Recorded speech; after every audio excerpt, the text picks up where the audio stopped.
United States. We'll talk about the guy who is later and see if it's really an improvement, but it's definitely, like we said, when the Conservative Party lost their election here in the UK, the replacement may not be better, but they absolutely deserve to lose.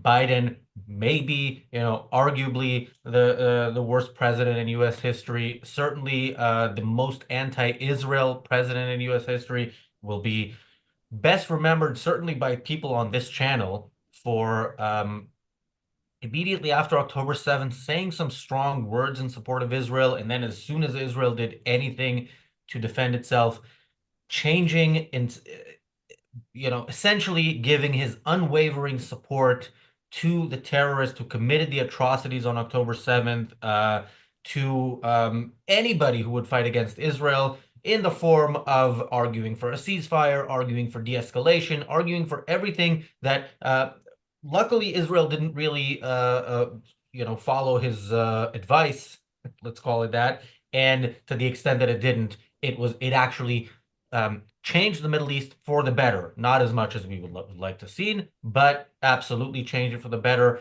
Hezbollah is now much weaker than it was. Iran is no longer perceived as big a threat as it is, and we've seen how powerful it is by Israel, flying around its airspace freely, and the Assad regime has fallen, and very much because of Israel. There's, however you want to put it, it is Israel who did that. But yeah, Biden is gone. That is something to absolutely celebrate, and we will do that until Trump gives us a reason to stop celebrating, which he, I think, already did even before taking office. Welcome to the Daily Objective. Daniel, your initial thoughts about Biden leaving. I know you have thoughts about other things. Well, I just mentioned because someone says it in the chat. How about we actually let Trump actually make a mistake first before jumping all over him? And I've seen that a couple of times. Just a heads up, guys. He already was a president, and we can judge him based on that. But yeah, going back to Biden, I mean, I think the most oftentimes when judging a president, you sort of do it on, you judge them by the things they did, or they specifically did. But what's important to remember is there is always a better option. There is something we can have that is better. And the biggest problem with October 7 and what happened afterwards was that, unfortunately, in the current state of the world, October 7 was indeed a unique opportunity because of how much pushback there is against Israel, and Israel basically existing from the international community. October 7 provided a unique opportunity for Israel to finally deal with its problems because it had the support of the world for about 5 hours. So it could do something, but and it had also large support from Biden. We can go, listen to the clip later. But it quickly devolved. Both the international community and Biden have quickly basically giving up on any idea of destroying Hamas, any idea, not even of them destroying Hamas, but of allowing or not condemning Israel from destroying Hamas. Just look at every single pushback Israel got from the US. Every the Rafah offensive. Anytime Israel provided America with any sort of information about what they're going to do, they either pushed against it, such as in the case of Iranian strike, saying take the win, don't do anything, no people died on your side, so you don't have to attack back, as if, me shooting at you and you dodging a bullet somehow makes it, oh, well, I didn't actually do anything. Then, when Israel shared information about the upcoming strike, there was a leak inside Biden's administration. The pushback Israel got when it came to doing any sort of response, the fact that from the start, I think Biden said no, I think nuclear sites, and then later it went to no oil fields too. So yes, so like Hezbollah attack, the fact that Israel didn't even tell America that they are going to do the Patriot attack because they knew either it would get leaked from Biden administration again, or there would be pushback against it, and there was pushback against it from the American general. Uh, so yeah, I mean, there was so much stuff, and if you are someone who doesn't care about liberty, who doesn't care about Western values, who only looks at it how in a sort of lens how basically comparing United States to the rest of the world, then yeah, compared to the rest of the world, United States is the greatest ally Israel has, but the rest of the world sucks. The rest of the world is terrible on this issue, and the fact that you are, I think my music teacher always said it like this. It's like you're one-eyed among the blind people. It's like you still just have one eye. You're still just a little bit better. You comparatively, you are insanely better, but you are far away from what should be the standard. You're far away from what should be required. In England, your music teacher would be fired for saying that about blind people. But anyway, yeah. So Race is saying in the chat, let's, like you said, let's give him, he just became president. Let's give him time. We are giving him time, and first of all, we are giving him time, but we're also considering the things that he's done last time, things that he's done when not president, but pushed for, and this hostage deal is his first act as president, which is a preemptive act as president because he did it before he was sworn in. So yeah, I've said this and I'll keep saying this. I hope that for the next 4 years we're gonna be just talking about how great Trump is, how great he is in supporting Israel, destroying its enemies, how great he is in freeing up the energy market, in deregulating, in cutting government waste. I hope that's what happens, but I, I doubt it. And I think some of that will happen. And when it does, we will say that. But we are not, your run-of-the-mill Trump supporter who supports Trump when he says one thing and then supports Trump when he says the exact opposite about the same thing.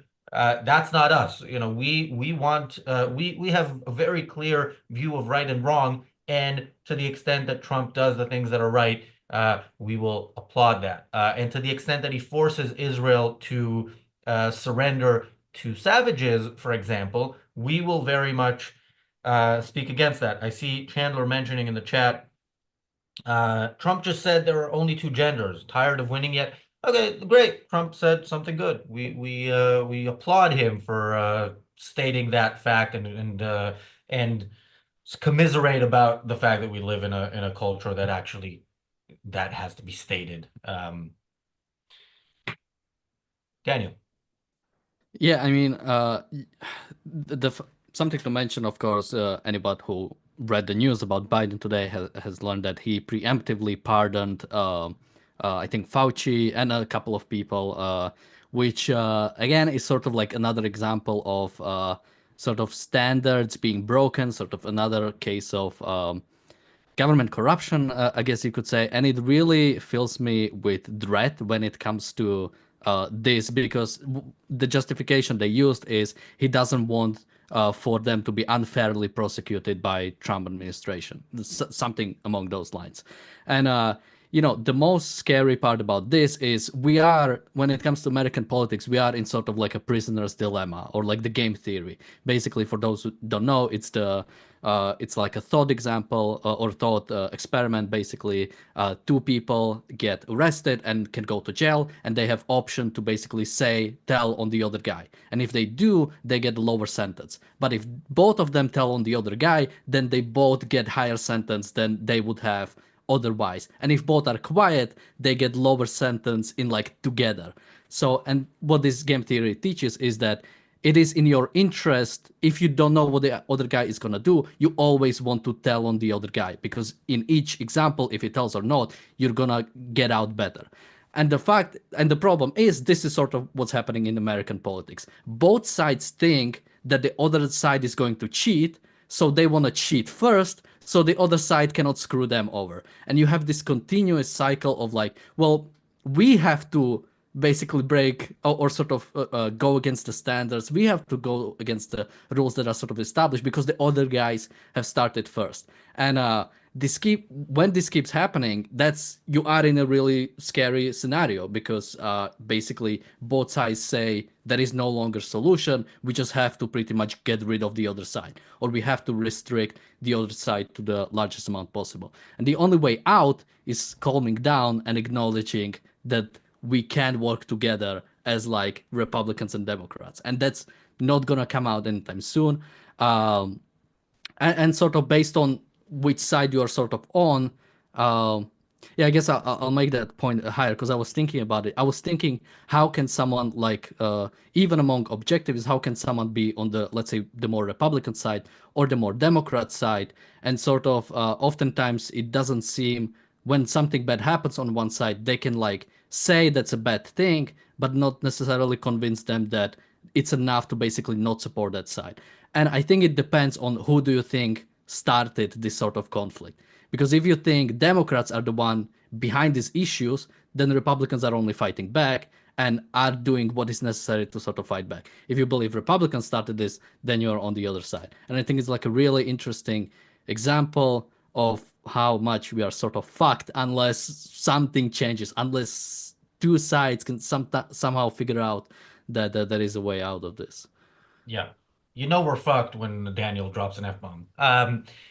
Yeah. Oh, yeah. By the way, look, every president pardons people on his last day. That's what they do. It's a bad thing. It's always a bad thing. It should always, every time a president does this, it should be condemned. And yeah, and Trump is definitely a, hold my beer kind of guy. So he is gonna one up everybody on corruption and anything of the like, presumably. So yeah, I worry, and I do think he is gonna probably do a lot. We were talking earlier in the production meeting, which was live streamed for our Inner Circle members, which you can become right now as we speak.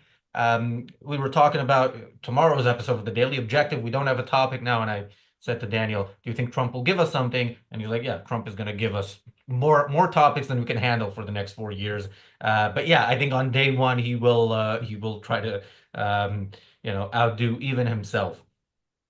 Thank you, Jonathan, for the super chat. Jonathan says, in my opinion, Biden is bad and moral. I don't know what that word is because I think there's a typo, but Trump is way, way worse.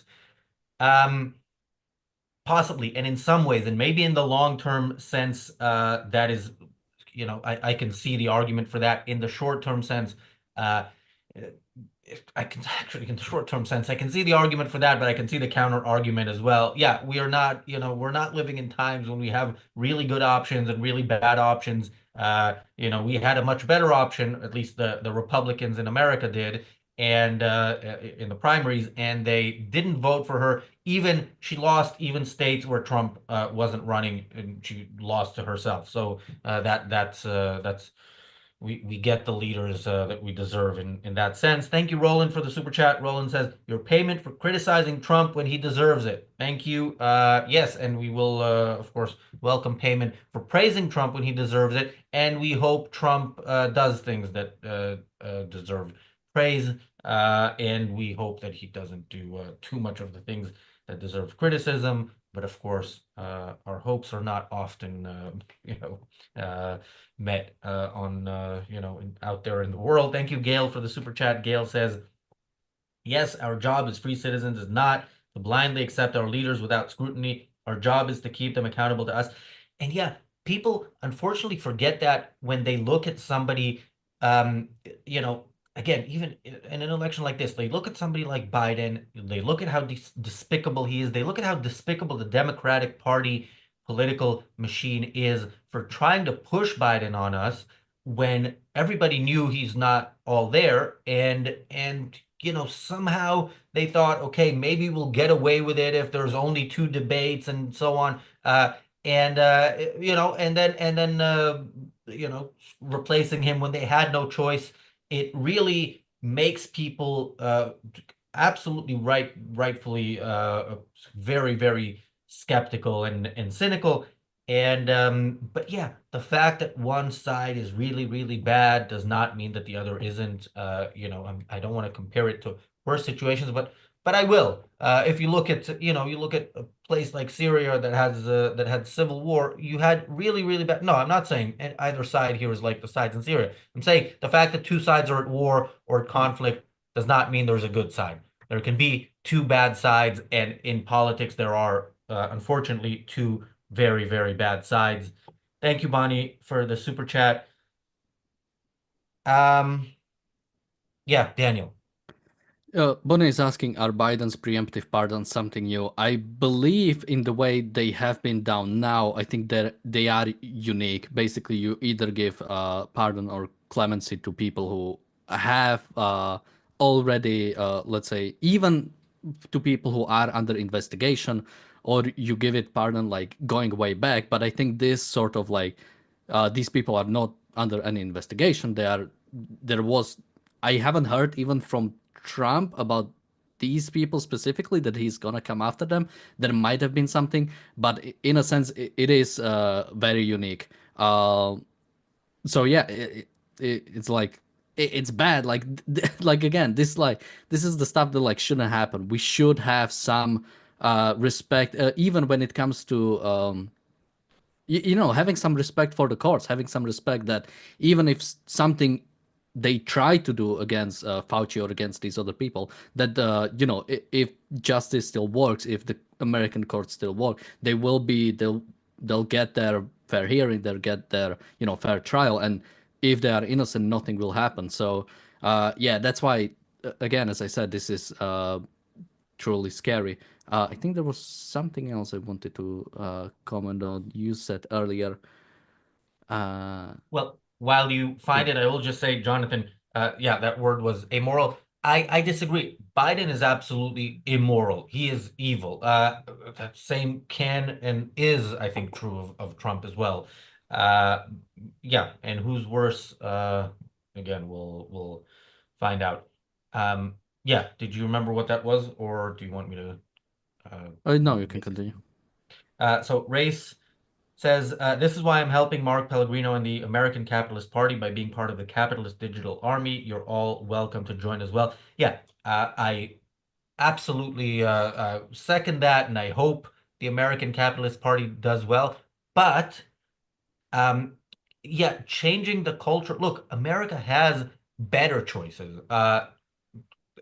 Nikki Haley would not have made as good a president as Mark Pellegrino, but the fact that she's more mainstream meant there was more of a hope that she would win. Much as I love Mark, I was I was sitting with having coffee with Michael Leibowitz a couple of months ago, and he's considering. He said this publicly, right? That he's considering running for governor of Connecticut, and I said, you're gonna.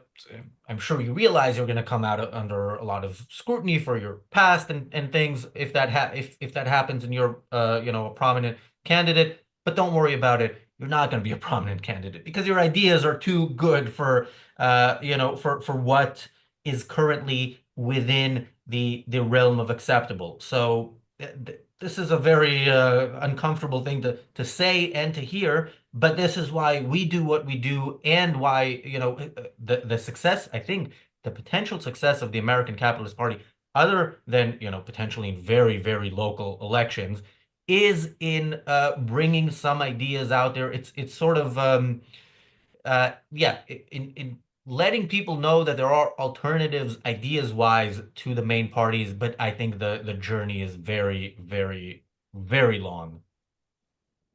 Yeah, I mean, about the idea of Biden being immoral or amoral, I'm wondering how you would even go about like deciding that on a politician. I mean, Biden should know what the right thing is there to do. I mean, he's old enough, he's experienced enough. When it came and when October 7 happened, he played a decent role in discouraging Hezbollah from joining Hamas. They sent a ship right basically on the like close to Lebanon, right on border with Hezbollah, basically most likely making sure that Hezbollah didn't attack like right on that time when Israel was at its most vul- vul- vulnerable. Uh, and as well as they know that Iranians are trying to create like atomic weapons. They know Houthis are bombing international shipping. Like this is not something, especially like Houthis bombing international shipping. That's like there is no way to sort of be on the other side. There is no way to justify. You can maybe, if you think Hamas is imposing itself on the Palestinian population, you're lying to yourself. But there is like a degree of separation. I can understand that you can lie to yourself. There is no way to justify why Houthis are still alive. There is no way to justify why Houthis are still existing. There's literally nothing you can do. Similar with Iran, you can make up some case about, well, maybe if we make a deal with them, we can like restrict them, we can like contain them. Again, it's you're lying to yourself if you really know what's going on.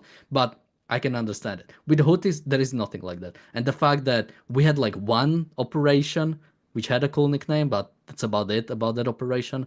Uh, the one operation against the Houthis, they barely did anything.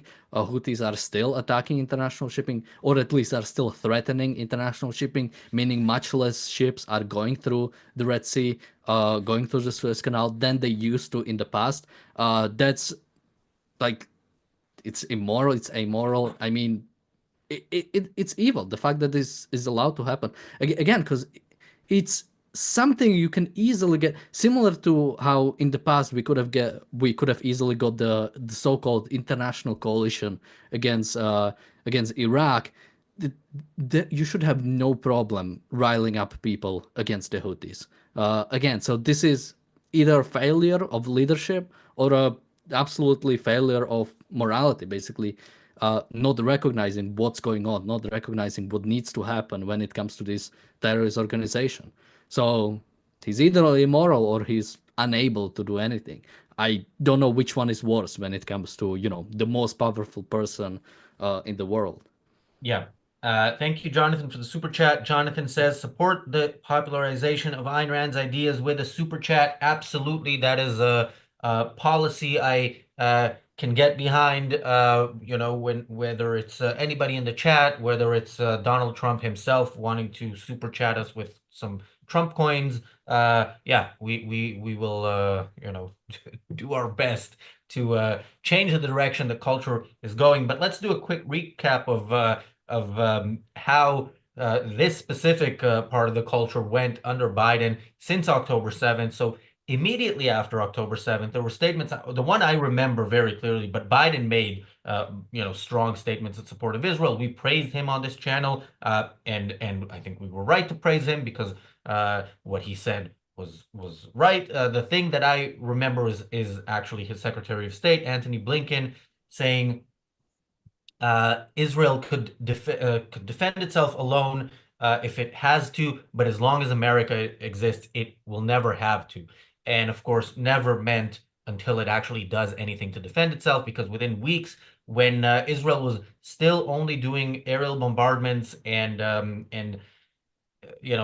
planning the ground operation, America had already changed its mind. The American administration, it was already shifting towards don't do it. If you have to do it, do like a small operation and so on. And with every step that Israel took, America went more and more on the side of the Palestinians. Before Rafah, America was, Biden and Blinken kept saying, don't go into, well, Biden said, don't go into Haifa, but I think he meant Rafah. Um, and, at some point, Blinken said, we think Israel should withdraw completely. This was before Rafah. The same was said when it came to Lebanon.